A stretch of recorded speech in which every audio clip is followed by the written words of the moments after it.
Hello everyone. So today in this video we're going to talk about my interview experience, the interview of LIC ADO. So my interview was scheduled on 14th June 2023, and my number was 84th, and the time was 9 in the morning. And here I will going to share my experience. So let's get started. First thing first, document verification was at the first. Then comes biometric. हमारा पहले document verification हुआ. उसमें अगर आपका कोई cast लग रहा है तो आपका अलग से सर्टिफिकेट प्रोवाइड करना होगा. मेरा कोई भी कास्ट नहीं था, सो मेरे को वहाँ पर वो एप्लीकेबल नहीं पड़ा. देन फिर डॉक्यूमेंट वेरिफिकेशन होगा जो सबका होगा, अगर आपका कास्ट है या नहीं है. उसके बाद फिर आपका बायोमेट्रिक होगा. हमारे डिवीज़न में, दैट इज़ गांधीनगर, गुजरात का जो डिवीज़न था गांधीनगर, वहाँ पर सिर्फ बायोमेट्रिक लिया गया और फ़ोटो खींची गई. वहाँ पर आईरीज स्कैन नहीं हुआ. So in case if you want to wear lens, you can wear contact lenses. Then followed by snacks with tea, और उसके बाद फिर इंटरव्यू. डॉक्यूमेंट वेरिफिकेशन के लिए मैं खाली आपको ये इन्फॉर्मेशन बताना चाहूँगा कि आपको सारी ही जो भी आपके ओरिजिनल हैं वो सबकी ही आपको ज़ेरॉक्स लेकर जानी है, और उन सब में आपको सेल्फ अटेस्टेड करके सिग्नेचर करनी है. सारी ज़ेरॉक्स को आपको एक साइड रखना है और सारी ओरिजिनल को आपको एक साइड रखना है. अपनी फ़ाइल में सेट करके मत जाइएगा, क्योंकि वहाँ पर वो जाकर निकलवाते हैं. सो आप अपने हिसाब से रख सकते हैं, अपनी फिजिबिलिटी के हिसाब से. देन बायोमेट्रिक होगा, और फिर हार्डली आपको टाइम मिलेगा स्नैक्स करने का. अगर आपका नंबर पहले है तो बहुत कम टाइम मिलेगा. अगर आप कर पाते हैं तो वेल एंड गुड, नहीं तो फिर आपका रह जाएगा. And then interview. अब देखिए, इंटरव्यू में हमारे जो पूरा ग्रुप था उसमें 20 स्टूडेंट्स थे. उन सबका डॉक्यूमेंट वेरिफिकेशन एक साथ हुआ था, बायोमेट्रिक भी एक साथ हुआ था, और उनको स्नैक्स के लिए भी एक साथ भेज दिया गया था.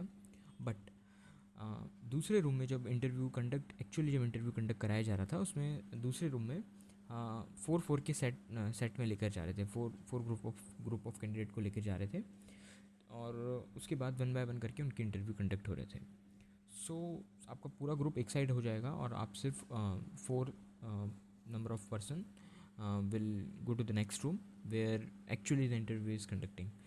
वहाँ पर आपको वेट करना होगा, एंड एक पर्टिकुलर पर्सन इंटरव्यू वहाँ पर दे रहा होगा, और three of you would have to wait for your respective turn. और जैसे ही वो फर्स्ट पर्सन आएगा, सेकंड पर्सन जाएगा, एंड सो ऑन.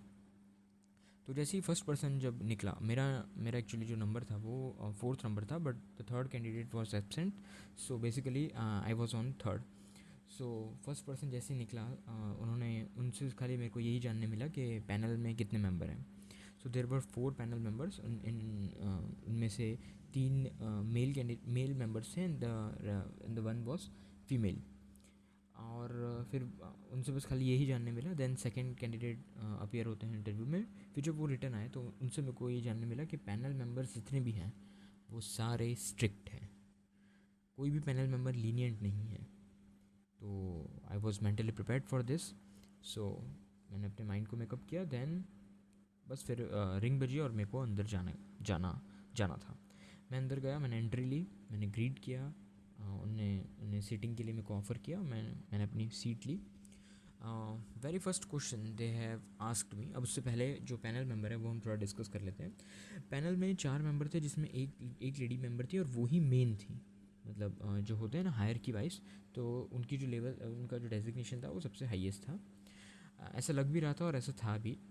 और उनका सिटिंग अरेंजमेंट कुछ इस तरीके से था. लेफ्ट मोस्ट मेंबर मेल था, then female member, then again male member, and the right most is again male member.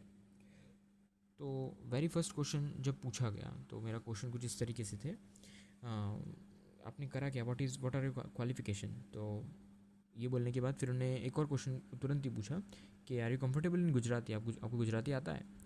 सो मैंने बोला येस सर आता है, and my qualification I have done bachelors in engineering from electrical department of engineering. तो उन्होंने बोला अच्छा. फिर उन्होंने बोला इंजीनियरिंग करके एडीओ में, मतलब वाई एडीओ आफ्टर इंजीनियरिंग, ऐसा उनका क्वेश्चन था. तो मैंने उनका जवाब दिया. मैंने कहा कि मैंने प्रिपरेशन करी थी इंजीनियरिंग के एग्ज़ाम्स की, टेक्निकल एग्ज़ाम्स की, but I couldn't make it to the final list, and that was the reason why I have to switch to this particular non technical sector. तो उन्होंने बोला अच्छा. बोले आपकी करंट प्रोफेशन क्या है. तो मैंने बताया कि I am a visiting faculty. तो बोले आप कौन सा सब्जेक्ट लेते हैं.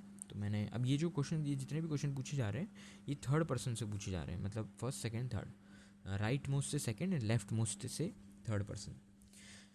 तो मैंने बताया कि रीजनिंग एबिलिटी लेता हूँ, और वो लोकल आईटी थे तो पूछा कि कौन से एरिया में, तो फिर मैंने बताया। फिर उन्होंने पूछा आप कहाँ रहते हैं, तो वो भी मैंने ठीक से बताया।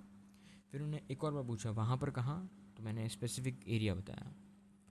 देन यहाँ पर आएगा होम विल यू अप्रोच। अब ये भी वही थर्ड पर्सन ही पूछ रहे हैं। मैंने कहा कि हम स्टूडेंट्स को टारगेट कर सकते हैं, हम कॉलेज स्टूडेंट्स को टारगेट कर सकते हैं, हाउस वाइफ्स को टारगेट कर सकते हैं, mall worker, petrol pump manager, CA को टारगेट कर सकते हैं। जैसे मैंने सीए कहा वैसे ही मैम ने क्वेश्चन काउंटर क्वेश्चन करा, हम सीए को वाकई में टारगेट कर सकते हैं। मैंने कहा यस मैम। तो बोले नहीं हम नहीं कर सकते, सीए को अपना लाइसेंस देना पड़ेगा एंड देन वो एजेंट बन सकते हैं। तो मैंने बोला okay ma'am I have to check this. तो बोले यस प्लीज़ चेक करिएगा। ओके। देन फिर जो राइट मोस्ट मेंबर थे उन्होंने कहा कि आप बताइए कि आप कैसे कन्विंस करेंगे, एजेंट कैसे बनाएंगे। तो मैंने कहा सबसे पहले तो सर मैं प्रोफेशन जानूंगा उनका। तो बोले ऐसे नहीं, उन्होंने मेरे को पहले ही रोक दिया। उन्होंने कहा कि ऐसे नहीं, आप एज्यूम कीजिए कि हम इंटरव्यू देने के लिए आए हैं और आप इंटरव्यूअर हैं, अब बताइए। तो फिर मैंने कहा कि सर मैं आपका प्रोफेशन जानना चाहूँगा, आपका प्रोफेशन क्या है। तो उन्होंने कहा मैं शॉपकीपर हूँ। फिर मैंने कहा कि ये तो बहुत अच्छा बिज़नेस है, आपके कॉन्टैक्ट्स बहुत अच्छे खासे होंगे, आप को आप अपने बिज़नेस बढ़ाने के बारे में कुछ सोचा है। तो उन्होंने बोला हाँ सबको ही बिज़नेस बढ़ाना होता है, मेरे को भी बढ़ाना है, बताइए। तो मैंने कहा कि सर मेरे पास एक अपॉर्चुनिटी है जिसके थ्रू आप अपना बिज़नेस आसानी से बढ़ा सकते हैं। तो उन्होंने बोला बताइए। तो मैंने कहा सर आप प्रोफेशनल लाइफ इंश्योरेंस एडवाइज़र बन जाइए जिसके थ्रू आप अपना बिज़नेस बढ़ा सकते हैं। तो बोले अरे आप एजेंट की बात कर रहे हैं। मैंने कहा यस। तो बोले मेरे मामा का लड़का भी है एजेंट, बट उनको तो कोई पॉलिसी दे नहीं रहा है। मैंने कहा सर हम बैठे हैं। फिर जैसे ही मैंने कहा हम बैठे हैं तो थोड़ा सा मतलब सबके फेस पे स्माइल आ गया। हम ट्रेन करेंगे आपको और हम मिलकर बिज़नेस आगे बढ़ाएंगे। तो इससे वो सेटिस्फाइड लग रहे थे। एंड देन मैम ने फिर क्वेश्चन ले लिया और फिर कहा कि आप अपने फैमिली बैकग्राउंड के बारे में बताइए, आपके फादर क्या करते हैं। तो मैंने कहा he is serving in LIC for 30 years. तो बोले वो LIC में ही है। मैंने कहा यस मैम। तो उन्होंने बोला पहले क्यों नहीं बताया। एनीवेज मैंने स्माइल करी कि अब क्योंकि उन्होंने पहले पूछा नहीं था तो मैंने बताया नहीं।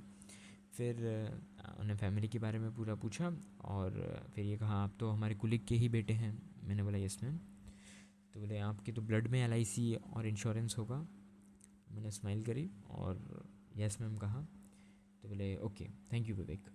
सो बस यहीं पे मेरा इंटरव्यू ख़त्म हो गया। मैं ग्रीट करा मैंने और फिर मैंने एग्ज़िट ले लिया। So this was the experience. अब यहाँ से आप क्या टेक अवेज लेके जाएंगे वो आप देखिए। सबसे पहली और सबसे आखिरी चीज़ आपके अंदर कॉन्फिडेंस कॉन्फिडेंस कॉन्फिडेंस कॉन्फिडेंस और कॉन्फिडेंस होना चाहिए। कॉन्फिडेंस कब ओवर कॉन्फिडेंस में बदल जाता है ये पता नहीं चलता है, इसीलिए उसको भी आपको कंट्रोल करना है। बट अंडर कॉन्फिडेंट तो कभी भी नहीं रहना है। ये एक यहाँ से आप टेक अवे लेके जाइए। खाली आप उनको इतना विश्वास दिला दीजिए, इतना एश्योरेंस दे दीजिए कि आप बने ही इंश्योरेंस सेक्टर के लिए हो और आप इस पर्टिकुलर जॉब रोल को अच्छी तरीके से निभाएंगे और आप छोड़ के नहीं जाएंगे। बस इतना अपना अगर उनको विश्वास दिला दिया दैट्स इनफ। अगर आपको कोई क्वेश्चन नहीं आता इट्स ओके। उनको बस आपका कॉन्फिडेंस चेक करना है। मतलब अगर मैं स्पेसिफिक अगर गुजरात डिवीज़न की बात करूँ, गांधीनगर डिवीज़न में, तो यही वो जानना चाह रहे थे। मेरी बहुत बहुत से कैंडिडेट से बात हुई है जो अहमदाबाद डिवीज़न से भी उन्होंने फ़िल किया है। वहाँ पर भी वो सिर्फ यही जानना चाह रहे हैं कि आप इस पर्टिकुलर जॉब रोल के लिए फ़िट हैं या नहीं, और अगर आप फिट हैं तो आप इसको छोड़ के तो नहीं जाएंगे ना फ्यूचर में। बस खाली आपको इस चीज़ का उनको क्या बोलते हैं श्योरिटी देनी है कि नहीं आप छोड़ के नहीं जाएंगे और आप you are a perfect fit for this particular job role. So that's all. Thanks for listening to me patiently. Thank you so much. Do like this video and do share it with your fellow candidates and stay tuned. Thank you so much.